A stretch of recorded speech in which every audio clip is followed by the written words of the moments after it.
Meu nome é João Carlos, sou historiador e comunicador e estou pronto para trazer aqui para vocês uma pesquisa que fiz. É isso, Fala rapaziada, tudo bem, torcida vascaína? Estou aqui para mais um vídeo do canal Eu Sou Vascaíno para contar um pouco sobre a história do Corvo Vascaíno, esse mascote tão simbólico da torcida do Vasco que durante a década de 40 fez muito sucesso. Só que depois da década de 50 foi esquecido e a gente vai falar um pouco sobre essas razões. Então dá um like, compartilha, joga para os seus amigos e acompanha com a gente esse vídeo até o final. Tamo junto! Então, galera, é de suma importância a gente entender o contexto histórico, o contexto político que o Brasil estava vivendo naquele momento, porque o Rio de Janeiro, sendo a capital da República, acaba indo muito nessa esteira, concorda comigo? Então, vem entender isso um pouco.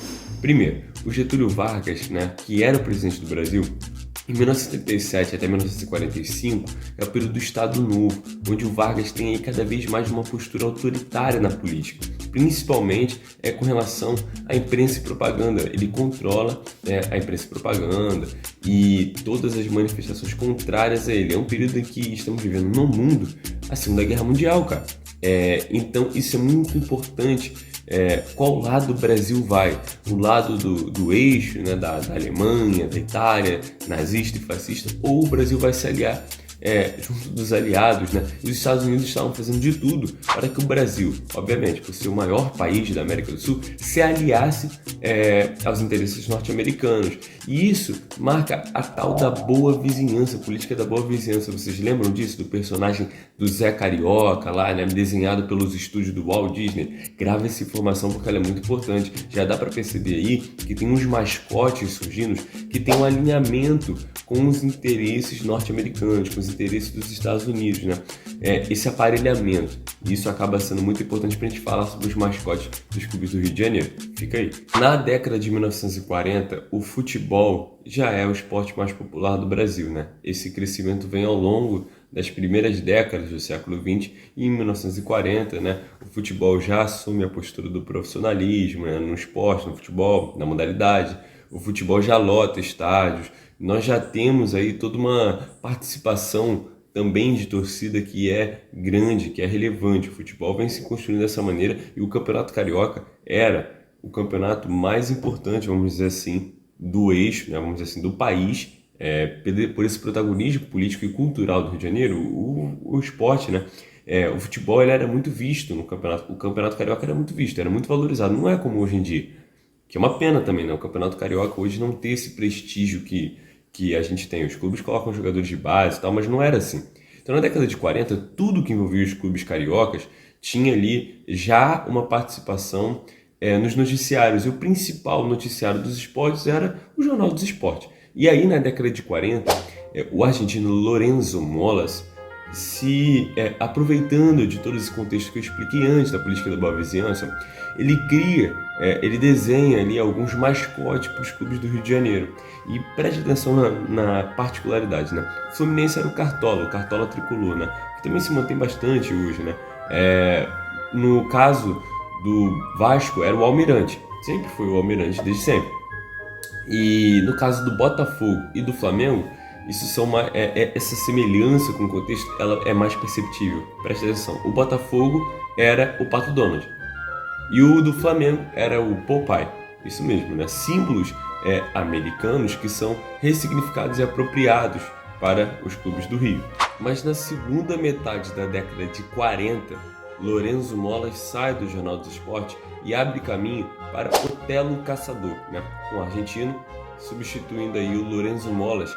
E o Otelo Caçador ele vai ser responsável por desenhar o Corvo Vascaíno. E esse Corvo Vascaíno teria sido um pedido de Álvaro do Nascimento, também cujo pseudônimo poderia ser Zé de São Januário, Cascadura. Ele tinha ali uma coluna no Jornal dos Esportes, né, que era Pedrinha na Chuteira, e ele encomenda, ele praticamente dá a ideia aí do Corvo Vascaíno, né, um novo símbolo para o mascote do Vasco. E o Corvo aparece pela primeira vez, né, numa charge do Otelo Caçador, onde na realidade ele é um mero detalhe. O almirante, né, tá indo enfrentar o castelo, a muralha, a fortaleza do Botafogo, numa partida que aconteceria ali por volta de 1947. Então o Corvo ele acaba chamando a atenção. E na década de 40 a gente precisa lembrar que o Vasco ele tem um timaço, que é o Expresso da Vitória, que dificilmente perde. né, o Expresso da Vitória, né? Então um time que, pô, passava o rodo em todos os times e conseguia feitos no futebol incríveis, como o Sul-Americano de 1948.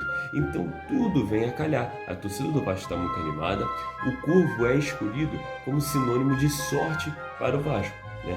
E símbolo dessas vitórias que o Vasco vai ter ao longo da segunda metade da década de 40 e também ao longo da década de 50.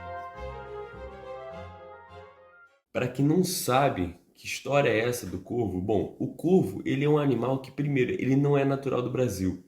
E o alvoroço foi tanto com o corvo que o Ciro Aranha, com uma campanha também do Álvaro do Nascimento, né, o Cascadura, fez acontecer aí o translado de um corvo de Portugal para o Brasil, para que ele pudesse ser apresentado à torcida vascaína. Gente, teve pessoal indo para a rua para ver o corvo. O corvo foi apresentado em rádios, como na Rádio Mairinque. O corvo foi apresentado na cidade do Rio de Janeiro. E nas charges, o corvo ele ia subindo de cargo até ele se tornar Dom Corvo I e único. Ele tinha a ordem ali, toda essa questão de Portugal fazia uma alusão então a um traço característico da história do Vasco, que é ser luso-brasileiro. Então o Corvo ele resgatava origens em Portugal, que em Portugal muito se diz que o Corvo na verdade teria realmente esse sentido da sorte. Em contrapartida, para outras regiões do mundo, né, o Corvo é sinônimo de azar, sinônimo de mau agouro, isso também vem desde o período da Idade Média. Então, mas aqui no Brasil, aqui no Vasco, esse corvo ele é ressignificado. Tudo bem que ele tem essas ordens nobiliárquicas portuguesas, mas o corvo ele também anda com um cordão gigante, o corvo fuma charuto, o corvo ele tem ali uma relação com religiões afro-brasileiras e tal. O corvo ele é malandro, o corvo ele é do samba, o corvo ele é todo carioca também, né? Então ele vai sendo essa figura que além de ser português, vamos dizer assim, ele é do povo carioca. Ele tem todas as suas ressignificações.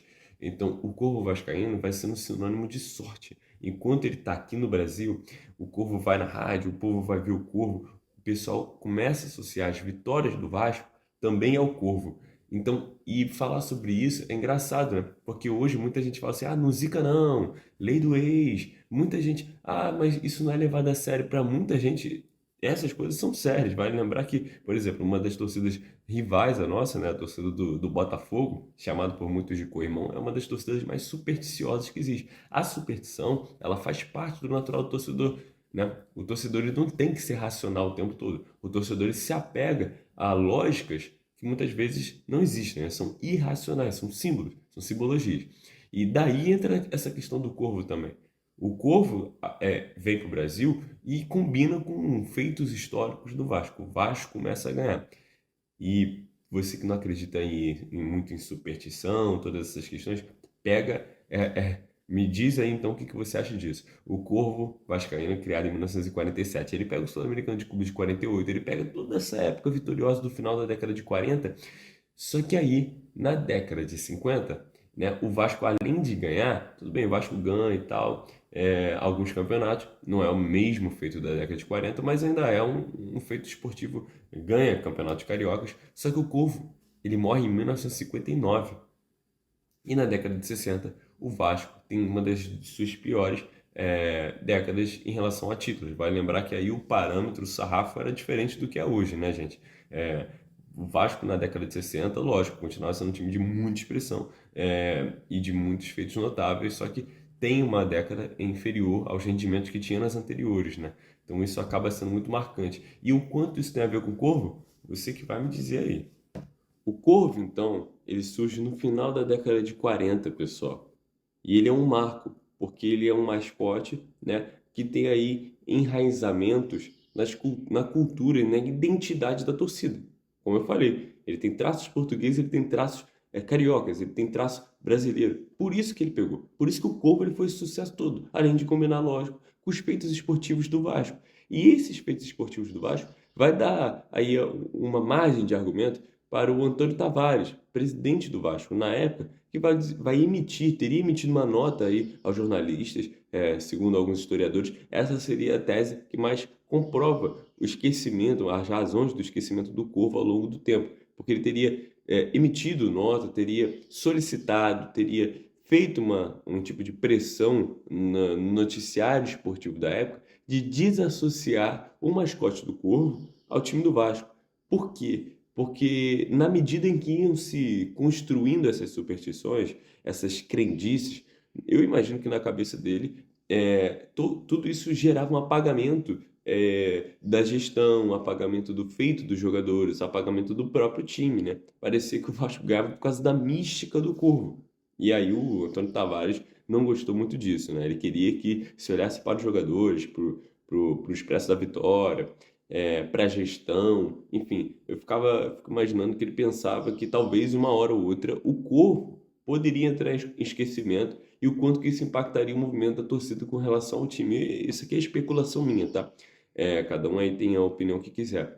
Só que, de certo modo, a preocupação dele antecedeu, né? Antecipou o esquecimento. Foi uma das razões, inclusive, do próprio esquecimento, do próprio enfraquecimento do Corvo, porque, pô, o presidente, né, institucional aí, acabou derrubando uma mística, acabou derrubando aí uma identidade que se construía através de um símbolo da torcida vascaína. Então, eu acho que isso aí foi uma pisada de bola muito grande e vai abrir margem para uma coisa que a gente vai ver agora nesse próximo tópico, o tal da polêmica do urubu do nosso maior rival aí do Flamengo. Não é surpresa para ninguém que o Flamengo, né, hoje em dia pode se dizer como um clube de massa, há muito tempo pode se dizer também, mas na sua história, em sua essência, o Flamengo ele pode até ter sido de massa já, né, desde o seu início, tinha uma torcida grande, né, clube mais até popular do que o seu, enfim, do que o Fluminense.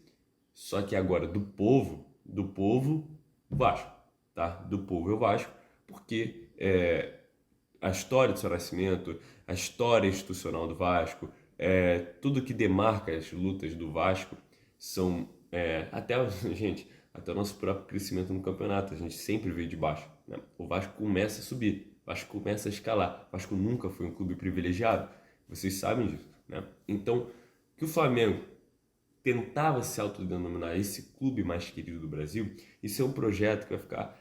Tem um trabalho do Renato Coutinho, onde ele mostra isso, como o Flamengo ele projeta sobre essa identidade do Brasil, né? Então, essa questão do Urubu tem um pouco disso, tem um pouco de pé de Ari Barroso, tem um pouco de Mário Filho, tem um pouco de Roberto Marinho, tem um pouco de todos esses principais intelectuais da época, né? E também empresários que tinham essa condição, esse cacife de dinheiro de promover essa visão aí do Flamengo. Eles queriam fazer filme.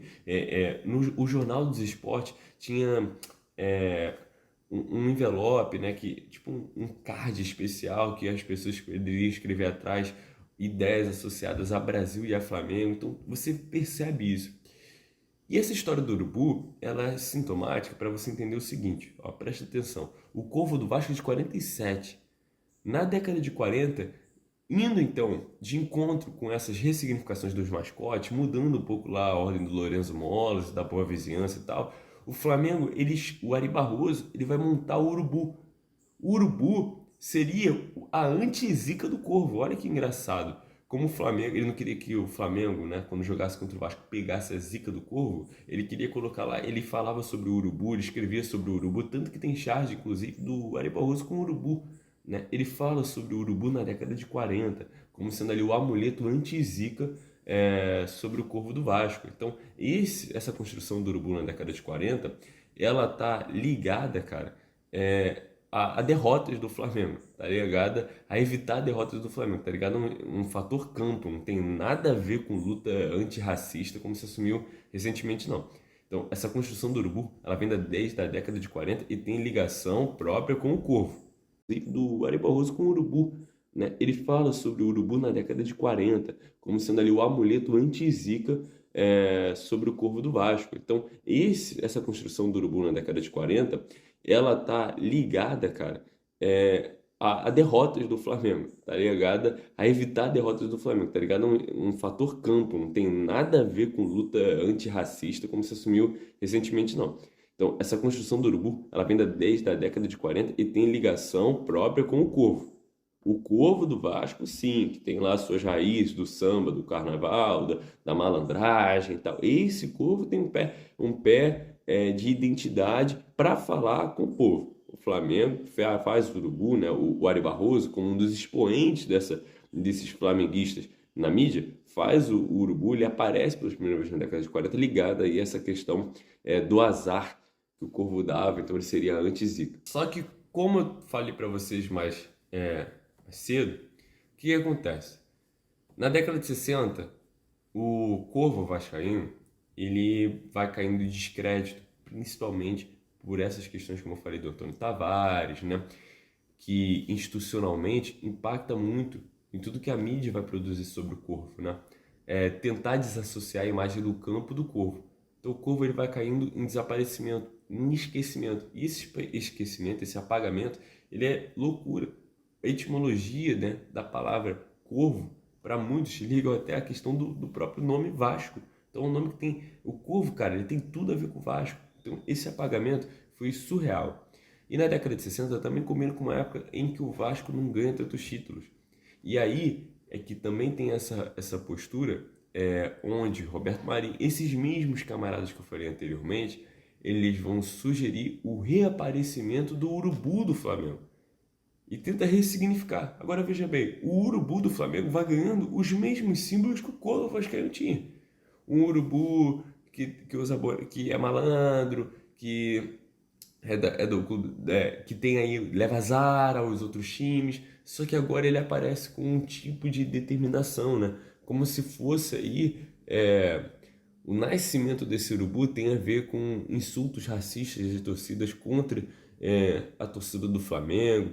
Tem até um jogo na década de 60 contra o Botafogo que soltam o urubu para voar com a bandeira do Flamengo, uma coisa assim tenebrosa, porque os torcedores foram lá no lixão catar esse urubu, prendem o urubu com uma coisa que com certeza seriam maus tratos. O urubu morre em seguida ao voo, né? Então esse urubu do Flamengo já nasceu fadado aí ao fracasso, porque essa tentativa já foi bizarra. Ele voa e ele morre logo depois, né? Mas enfim, o Flamengo acaba vencendo o Botafogo nesse jogo e essa história do urubu acaba pegando. Mas percebam então, né? Essa construção desse urubu da década de 60, que se perdura até hoje, ela na verdade, fruto do desaparecimento do Corvo vascaíno, que é muito anterior. O Corvo vascaíno 47 abre espaço até para o Biriba, né? O cachorro do Botafogo. Então, é muito antes o Corvo vascaíno. Então, o Urubu flamenguista só aparece com as mesmas características praticamente, a mesma identificação popular, porque o Corvo vascaíno sai. E aí encontram esse espaço de ressignificação com o Urubu.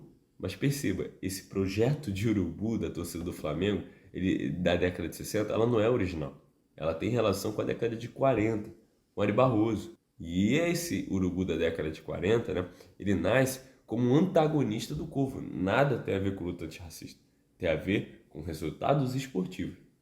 Tá bom? Então já desmentindo esse trabalho aí em que eles tentaram construir. Para quem estiver vendo esse vídeo aí e quiser problematizar e tudo mais, veja bem, eu não estou dizendo aqui que muitas vezes torcidas do futebol carioca tenham produzido insultos racistas, inclusive com relação ao Flamengo, né? Toda aquela questão do Mulambo, né? Isso tem inclusive sido questões da torcida atual, né? A torcida vascaína tem repensado muitas coisas. Eu imagino que várias outras torcidas também. Mas muitas vezes a gente também sofreu, né? Com a questão do português, com diversas outras questões. Então veja bem, não estou dizendo que isso não pode ter acontecido, né? Isso acontecia de fato. Essas alcunhas, essas agressões verbais nos estádios, coisa que hoje já tem sido muito debatido. A verdade é essa. Só que uma coisa é uma coisa, outra coisa é outra coisa. Essa construção do urubu da década de 40 nada tem a ver, então, esse aparecimento do urubu nada tem a ver, então, com essas questões. Tá? Então, falar que o urubu na década de 60 surgiu por isso e tal, não sei o que, mas por que o urubu?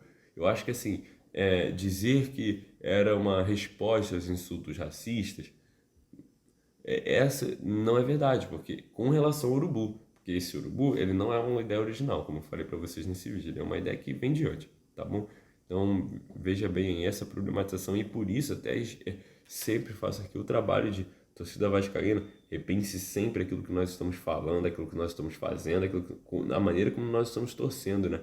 Isso não logicamente, aí colocar um limitador no jeito de torcer de cada um, mas é necessário pensar, porque daqui a pouco são as fontes históricas do dia de amanhã, da torcida de amanhã, que serão utilizadas aí. Então a gente tem que dar muito exemplo para a nossa maneira de torcer. Bom, eu quero referenciar aí a minha pesquisa, o trabalho do Carlos Beta Abdala no Ludopédio, né, do Gabriel de Oliveira Costa também, do Ludopédio, falando sobre a história do Corvo, e também do historiador do Clube de Regatas Vasco da Gama, o fantástico Valmer Pérez. E é isso, galera. Tamo junto. Até o próximo vídeo. Valeu, saudações vascaínas.